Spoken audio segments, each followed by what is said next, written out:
क्या आपको मालूम है कि 1971 में एक मुसन्नफ ने पूरी दुनिया को बेवकूफ़ बनाया।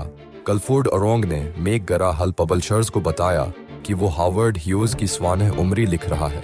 मसला ये था कि उसने कभी ह्यूज़ से मुलाकात नहीं की थी। अरोंग ने ह्यूज़ के हाथ की तहरीर नकल की, झूठे इंटरव्यूज़ बनाए, फर्जी सफ़र किए।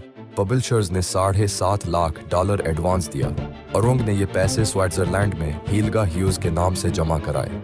माहिरीन को यकीन आ गया कि तहरीर असली है, लेकिन फिर हार्वर्ड ह्यूज़ ने खुद फ़ोन कॉन्फ्रेंस की। उसने कहा कि वो किसी स्वानह उम्री में शामिल नहीं। FBI ने तहकीकात शुरू की। अरोंग का झूठ पकड़ा गया।